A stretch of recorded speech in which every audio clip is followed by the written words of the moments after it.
everyone, and welcome. In this explainer, we're going to demystify the network that connects Cisco ACI pods. It's the secret sauce that makes a single, stretched fabric possible. So let's start with the core challenge, right? You've got this awesome, policy-driven network, your Cisco ACI fabric, but you need to stretch it. You need it to work across different buildings, maybe even different cities. How on earth do you keep that single point of management and make sure everything just works? Well, the answer is the ACI multi-pod architecture.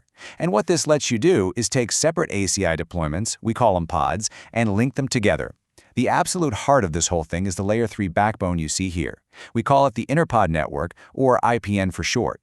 Think of it as the critical glue that holds the entire multi-site fabric together.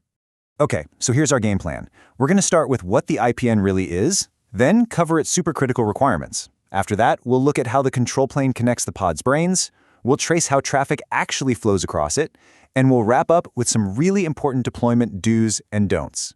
First things first, let's get into the nitty-gritty. See, the IPN isn't just any old Layer 3 network you can slap in between your data centers. No way. It has a very specific job description, with a strict set of rules it has to follow to make this whole thing work. Now, it's really important to get this. These aren't just suggestions. They're non-negotiable, essential services the IPN has to provide. It's got to have robust multicast, DHCP for that zero-touch magic, OSPF to chat with the spines, jumbo frame support, a way to handle quality of service, and routed subinterfaces. Let's break these down one by one. All right, let's talk multicast. To deal with all that broadcast, unknown unicast, and multicast traffic, we just call it bum traffic. The IPN needs a specific flavor of multicast called bidirectional PIM. And the reason is all about scalability. Instead of trying to keep track of every single device sending out bum traffic, PIM Bider just creates one single shared entry for each network segment. This is way more efficient. Next up, DHCP relay. You know that awesome ACI magic where you just plug a new switch in and it configures itself? Well, this is what makes that magic work in a remote pod. When you rack a new switch in, say, pod 2, it yells out, "Hey, where's the APIC controller?" The IPN has to be smart enough to forward that DHCP request all the way back to the apex in pod 1 so the new device can get its brain and join the fabric, all automatically. Now, let's talk about size. When traffic travels between pods, it gets wrapped up in a VXLAN header. Think of it like putting a letter in a slightly bigger envelope. It adds about 50 bytes. To stop the IPN devices from chopping up these bigger packets, which is called fragmentation, and it really hurts performance, the entire path has to support a bigger frame size, a higher MTU. The recommendation is 9150 bytes just to be safe.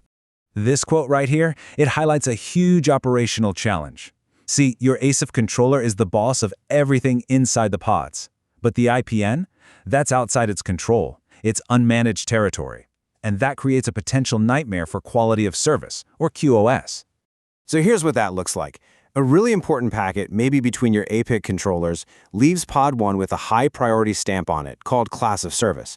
But the second it hits the IPN, which has no idea what that stamp means, that priority can just get tossed out the window. Not good. And here's the brilliant solution. We do a little translation trick. Before the packet leaves the pod, the ACI fabric swaps that internal cause value for a DSCP value in the outer IP header.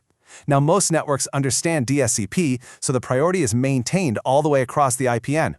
When it gets to the other side, the fabric just translates it right back. So clever. And this is where you make it happen. Inside the APIC, you set up a DSCP translation policy. You can see right here how you can map different traffic types to specific DSCP values. This makes sure your most critical fabric communications always get to jump to the front of the line. Okay, let's switch gears and see how this all works at the control plane level. How do the switches in one pod even know how to get to the switches in another pod? How do they connect their brains? It's all about teamwork between routing protocols. So, inside each pod, the switches speak a language called ISIS. But to talk to the outside world, to the IPN, the spine switches use a different language, OSPF. They advertise their pod's key addresses out to the IPN. The IPN then carries that info over to the other pod spines, and they translate it back to ISIS for their local switches. That's how a switch in pod 1 learns the path to a switch in pod 2. All right, we've got the requirements, we've got the control plane. Now for the fun part. Let's actually follow a packet and see what this looks like in action. We'll trace that multi-destination BUM traffic we were talking about. Okay, so picture this. An endpoint in Pod 1 sends out a broadcast. Its local leaf switch wraps it up in VXLAN and sends it to a special multicast address. A spine switch in Pod 1 picks that up and forwards it into the IPN. Now the IPN does its job and copies that packet to any other pods that care about it. A spine in Pod 2 gets it, shoots it into its local fabric, and finally the destination leaf unwraps it and delivers the original frame. Simple as that. And boom! This diagram puts it all together. You can literally trace the journey we just described, from endpoint 1 through the leaf, up to the spine, across the IPN, and all the way down to endpoint 2. It's a beautifully clean and efficient flow. All right, let's bring it all home with some absolutely mission-critical design principles. You have to get the IPN topology right or you're going to have a bad time. This is your blueprint for success. Okay, first, a huge don't. It might seem easy to just run a cable from a spine in Pod 1 directly to a spine in Pod 2. Do not do this. It's totally unsupported, and it will break how BAM traffic gets forwarded. You absolutely must have at least one proper Layer 3 IPN device sitting in the middle. And here's another critical mistake to avoid. If you have two IPN devices for redundancy, which you should, they have to be connected to each other. If they're isolated like this, they can't share multicast information. You end up creating these communication islands where traffic from one pod just has no way of reaching the other.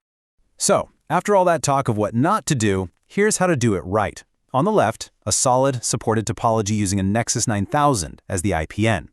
And on the right, look at that configuration snippet.